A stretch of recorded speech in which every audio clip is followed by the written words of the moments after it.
viewers, welcome back to my channel and today's topic about lipids. Lipids and lipoproteins very essential biomicrols है जो play करते हैं बहुत ही critical roles हमारे structural function and regulation of cellular process with in the human body. तो lipid बहुत ही important role play करता है। लिपिड के बारे में अगर हम पढ़ते हैं तो लिपिड का जो नेचर है वो हाइड्रोफोबिक होता है और एम्फीफेटिक मॉलिक्यूल होता है। लिपिड के अंदर फैट्स, ऑयल, फॉस्फोलिपिड, स्टेरॉइड्स और वैक्सेस आते हैं। जो लिपिड होता है वो वाटर के अंदर इनसॉल्युबल होता है और सॉल्युबल किसके अंदर होता है? नॉन पोलर सॉल्वेंट के अंदर सॉल्युबल होता है। जो लिपिड्स है वो मेजरली हमें कहाँ मिलते हैं? सेल मेम्ब्रेन के अंदर energy storage molecule as well as a signalling molecules के लिए बहुत इंपॉर्टेंट होता है lipid. On the basis of the density lipid are classified into the chylomicrons, very low density lipoprotein, VLDL और IDL, intermediate lipoprotein and low density lipoprotein and high density lipoproteins. ठीक है, ये आपको प्रोटीन के बारे में मैंने आपको बता दिया। इसके बाद मैं आपको बताने वाली एक पूरे चार्ट से कि कैसे कैसे लिपिड का होता है। लिपिड क्लासीफाई होता है सिंपल लिपिड में, कंपाउंड लिपिड में एंड द ड्राइव लिपिड में। सिंपल लिपिड में ट्राइग्लिसराइड आता है और वैक्सेस आता है। ठीक है, ट्राइग्लिसराइड में भी ग्लिसरॉल और फैटी एसिड आते हैं।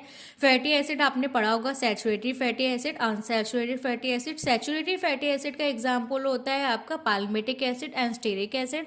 एंड अनसैचुरेटेड फैटी एसिड में आता है mono unsaturated fatty acid and poly unsaturated fatty acid. ठीक है, okay, mono unsaturated fatty acid का एग्जांपल होता है oleic acid and poly unsaturated fatty acid का एग्जांपल होता है linoleic acid as well as a linolenic acid. So this is a simple lipid. फिर से पढ़ते हैं सिंपल लिपिड ट्राइग्लिसराइड, वैक्सेट, ट्राइग्लिसराइड में glycerol, fatty acid saturated, unsaturated, mono unsaturated and poly unsaturated. ठीक है, अब सैचुरेटेड का एग्जांपल याद करने की जरूरत है, पाल्मेटिक, स्टेरिक एसिड, अनसैचुरेटेड में मोनोसैचुरेटेड में ऑलिक एसिड, पॉली अनसैचुरेटेड में linoleic acid as well as a linolenic acid. ठीक है, अब कंपाउंड लिपिड में, कंपाउंड मतलब जब दो मिलके एक साथ मिलते हैं, जैसे फॉस्फोलिपिड मतलब फॉस्फोरस प्लस लिपिड, तो हो गया फॉस्फोलिपिड। एग्जाम्पल लेसिथिन हो गया, सिफेलिन हो गया। ग्लाइकोलिपिड में आता है आपका सेर्वोसाइड्स एंड गैंग्लियोसाइड। इसमें आते हैं आपके स्टेरॉइड्स आते हैं।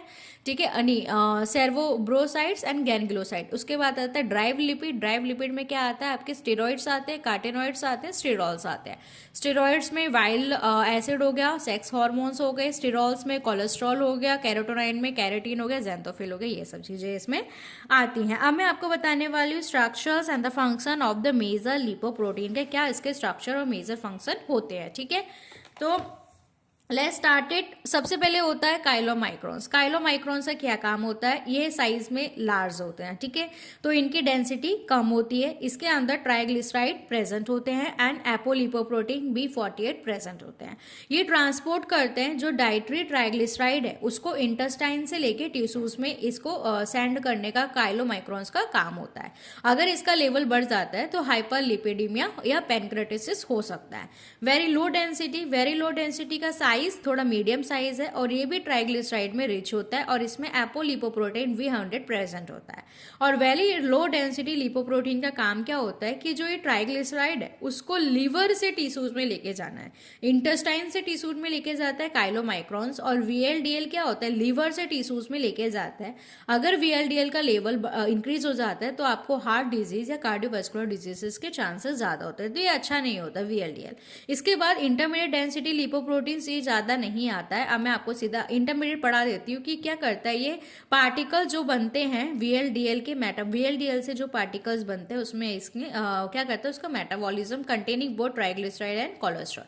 ये क्या करता है? ट्राइग्लिसराइड और कोलेस्ट्रॉल को कैरी करता है टू द लिवर। ओके, सो ये इतना नहीं आता है। अपने पैथोलॉजी में भी हम BLDL, LDL, HDL टेस्ट करते हैं। लो डेंसिटी लिपोप्रोटीन है तो इसकी डेंसिटी डेंसर है, ज्यादा डेंसिटी है और ये साइज में स्मॉल है। इसके अंदर कोलेस्ट्रॉल, ईस्टर और एपोलिपोप्रोटीन होते हैं।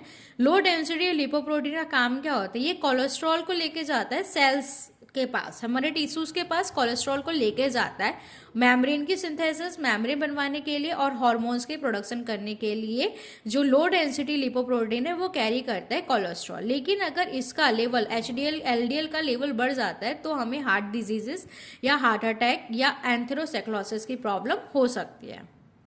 उसके बाद आता है HDL। HDL मतलब हाई डेंसिटी लिपोप्रोटीन्स हो गया, साइज में स्मॉल हो गया और डेंसिटी सबसे ज़्यादा हो गई।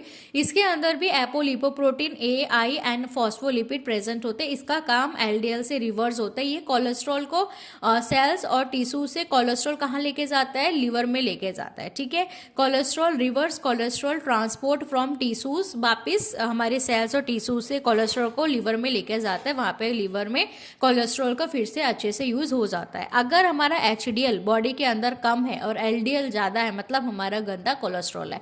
LDL को क्या बोला जाता है, बैड कोलेस्ट्रॉल, क्योंकि वो कोलेस्ट्रॉल सबके पास ले जा रहा है। और अगर ज़्यादा ले गया, एलिवेटेड लेवल हो गया, बढ़ गया लेवल, तो हमको कोरोनरी हार्ट डिजीज हो सकता है, एंथ्रोसेक्लोसिस हो सकता है। जबकि हाई डेंसिटी लिपोप्रोटीन का काम क्या होता है, ये जो कोलेस्ट्रॉल एक्स्ट्रा कोलेस्ट्रॉल जाता है सेल और टिश्यूज का, ये वापस आके लीवर को दे देता है और लीवर उसका फंक्शन कर देता है। ठीक है, एपोलिपोप्रोटीन क्या होते हैं, एपोलिपोप्रोटीन्स ऐसे प्रोटीन्स होते हैं जो लिपोप्रोटीन के अंदर इम्बेडेड होते हैं, जैसे ApoAI, ApoB100। ये सर्व करते हैं एज अ स्ट्रक्चरल कंपोनेंट और लिगेंड फॉर रिसेप्टर की बाइंडिंग के लिए। ट्राइग्लिसराइड क्या होता है, ट्राइग्लिसराइड जो होता है वो ग्लिसरॉल बैकबोन एस्टरिफाइड ग्लिसरॉल होता है। बैकबोन ग्लिसरॉल के साथ 3 फैटी एसिड ट्राइग्लिसराइड, मतलब 3 फैटी एसिड ग्लिसरॉल के साथ मिलके बने होते हैं। ये प्राइमरी फॉर्म है एनर्जी के स्टोरेज का। एनर्जी की स्टोर का फॉर्म जो होता है वो ट्राइग्लिसराइड, लेकिन ट्राइग्लिसराइड ज़्यादा बॉडी में स्टोर नहीं होना चाहिए, नहीं तो आपको क्या डायबिटीज़ या ओबेसिटी या कार्डियोवैस्कुलर डिजीजेस हो सकता है। उसके बाद आता है cholesterol ester. Cholesterol molecular with esterified fatty acid, ये ट्रांसपोर्ट करता है और स्टोरेज फॉर्म है कोलेस्ट्रॉल का।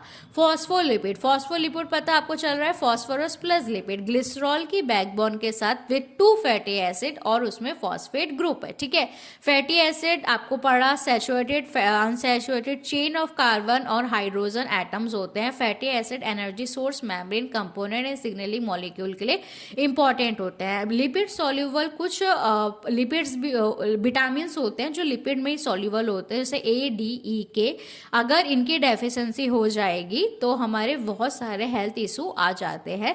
एनर्जी किस फॉर्म में हमारी बॉडी में स्टोर होती है, in the form of triglyceride, जो स्टोर होती है एडिपोज टिश्यूज के अंदर। ठीक है, तो एनर्जी रिजर्व की तरह ट्राइग्लिसराइड काम करता है। हार्मोन्स के प्रिकर्सर के लिए कोलेस्ट्रॉल यूज होता है एज अ हार्मोन्स प्रिकर्सर।